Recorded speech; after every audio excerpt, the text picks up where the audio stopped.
What do you guys think that could represent? Just the company as a whole. What do you think that could represent? It could be anything. Ryan says a lot of money. Okay. So what I wanted you guys to see visibly this morning is these 10, 11 mowers and that truck represent just broken windows in the company since May. Right. Yes, can you tell them how much the damages are in the actual financial figure? It's about $156,000. The part is, if something does happen, and I know accidents do happen, guys, reporting it is super, super important. If, let's say, Miguel, if you had a contractor come to your house and they were just doing landscaping or something in your house, and they broke a window and they just got up and left, and did something like that, how would that make you feel? You'd be pretty angry. So if you were at your house and a contractor broke a window and they told you, they said, hey, we're sorry this happened, we're going to get it repaired, are you going to be in a better state of mind if that happens again? So it's the same thing with us guys. We're contractors going to people's houses, we're going to their residences, going to their commercial properties. We're doing this all day, every day, guys. So if stuff happens, don't avoid it by not telling us. Let us know immediately. We know that stuff like this is going to happen. The best thing you can do is tell us about it so we can notify the manager or the homeowner and let them know that we will take care of it for them. Stuff like this does happen. The communication goes very, very long way.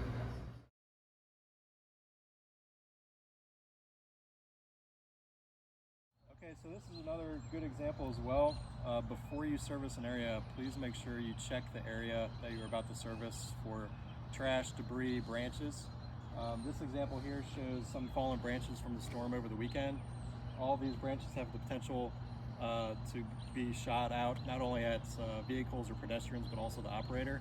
So if you do see any areas such as this, please walk through it first, pick up any of the trash that you see, any of these larger branches, pick all these up prior to servicing them with the machines, and that'll make for a much safer use of servicing this area.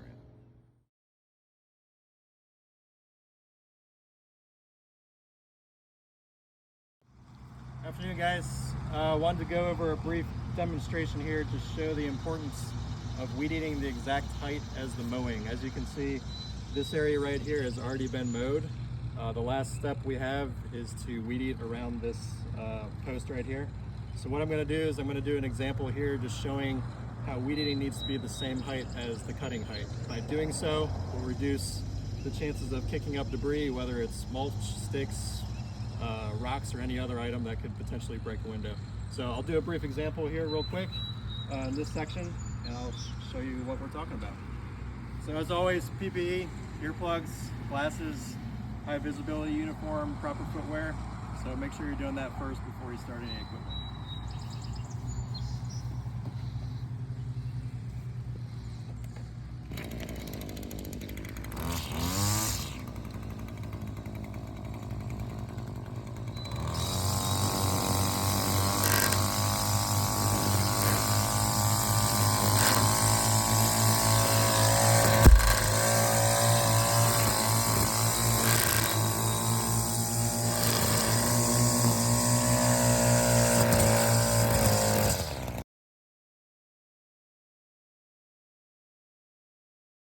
This is an example of an island that we see very frequently being cut with a weed eater.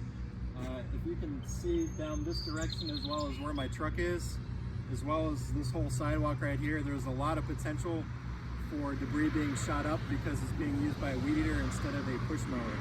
So if you see islands such as this in a neighborhood or a parking lot with a lot of vehicles, please ensure that you guys are using a push mower and not just a weed eater for cutting up these areas. Not only will it be safer, it'll also give you a much better professional looking product.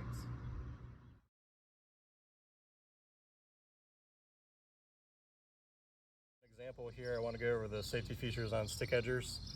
Stick edgers at all times need to have these rubber protective flaps on the back. This is what's going to prevent any rock or debris from shooting back behind the stick edger when you're using it. So if you are using one of these machines, please ensure that this is there at all times. If not, get with your manager so we can get a new one on. Also, when you are stick edging, the height of the stick edger is very important on how deep you are putting the edge along the curb lines.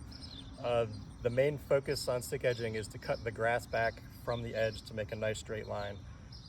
We are not supposed to be digging a long trench along the edge. So if you are stick edging and you have an excessive amount of dirt and soil and mud, that means you're probably stick edging a little too deep, which in turn would cause you to have more debris shot up from behind it.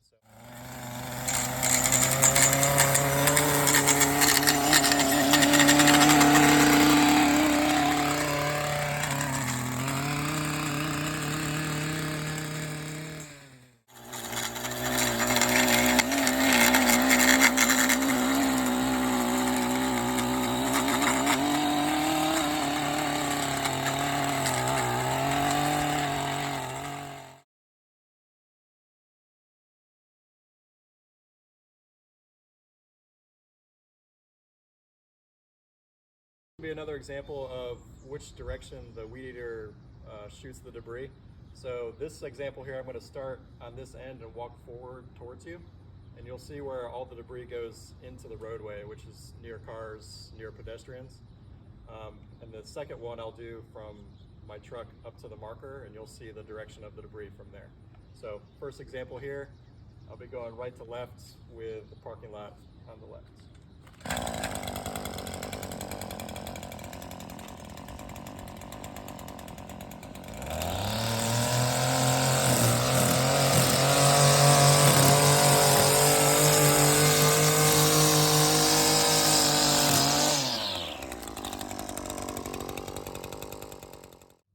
This example is going right to left, but with the parking structure on the right this time. So this example will show the debris going into the grass, which is the safer section.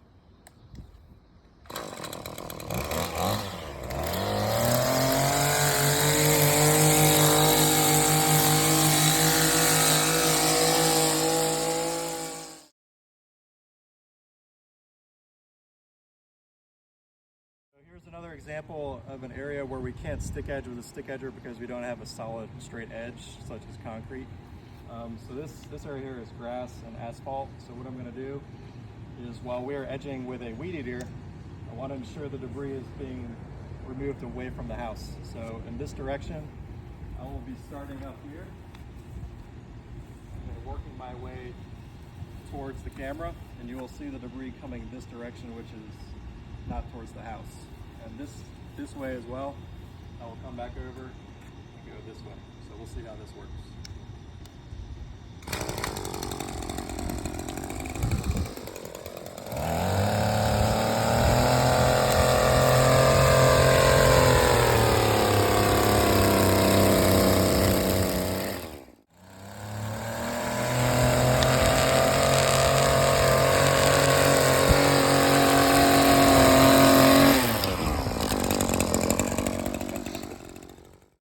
Example here is edging a bed with a weed eater. It's very important that we are going in the right direction with which way the line trimmer is going, because if you go the wrong direction, it'll shoot debris in the direction of either a pedestrian or a car or a house, something that could break. So here I wanted to show an example. If you're looking at this bed right here, coming along this roadway, the direction that I will want to use the weed eater will be going this direction, because as I start weed eating the bed this way, the debris will shoot this direction, which is away from pedestrians on the sidewalk as well as traffic on the road. So I'll show a brief example of that real quick.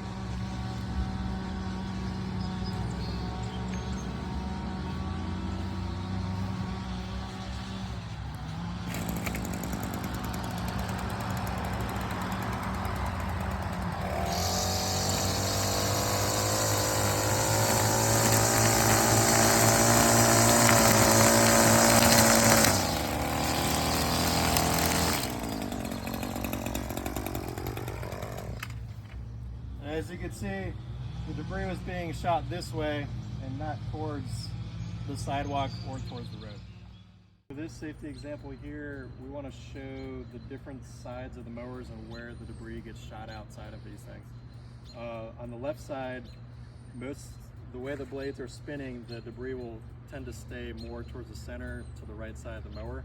So what we're going to do is we're going to do a pass with the mower right here along the curb line, and we're going to see visibly how much debris gets shot this direction. On the other side, towards the right side, although this does have a block-off plate, the debris does still tend to get shot out a little bit to the right side. So as an example to show you that.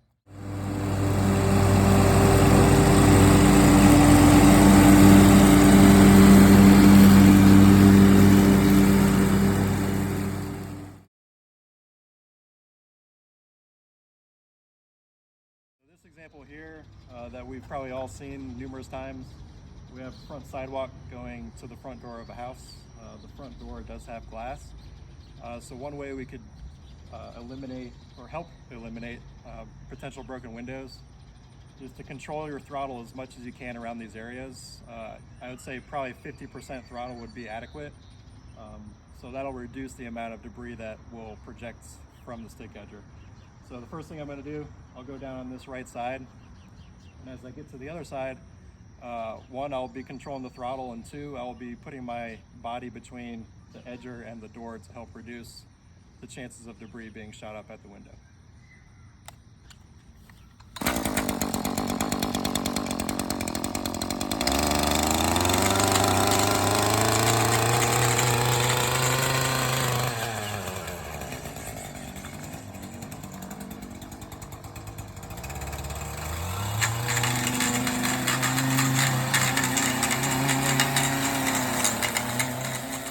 On behalf of the JRGM Chesterfield team, I hope you all enjoyed watching this video and you learned a few things from it.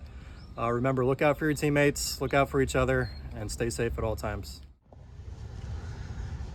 My safety statement is that shortcuts are the quickest ways to accidents. And by that I mean you could have a parking lot island that you need to mow and you grab the weed eater instead of the push mower, or you have a steep slope and you're currently using a stand-on mower, but you should really be using a walk-behind mower. So in these instances, all of these shortcuts could potentially lead you to accidents that are very preventable. So take the time, use the right equipment, and be safe out there. Hey guys, remember, staying safe and eliminating damages takes all of us. Do the little things right, look out for your teammates, and if you're unsure, ask for help. Remember, we're all in this together. Hello team, my safety statement is tomorrow is the reward for working safely today. I get it, we're out there, we're hot, it's sweaty, we're working hard, and we just want to get through the job as quickly as possible so we can get on and we can get home, or we can get through this job. But all it takes is just one mistake, doing one thing improperly, or not paying attention, and that one injury could keep you from doing the very thing you want to do, and that's go home and being able to take care of your loved ones. So we're out here working so that we can go home and we can enjoy our life and we can take care of the people that we love. So again, working safely today is so that I can come home and have it tomorrow. Good afternoon guys, thanks for watching the video. Hope you guys took something from it. What I took from it is those things in life we can and can't control. In my opinion, we got three things we can control out there: our safety, our quality, and our honesty. So continue to do the things the right way. Don't feel like you always have to weed eat everything and stick edge everything. Let your operations manager know areas of concern so you can address them as a team. Don't take on that risk all by yourself.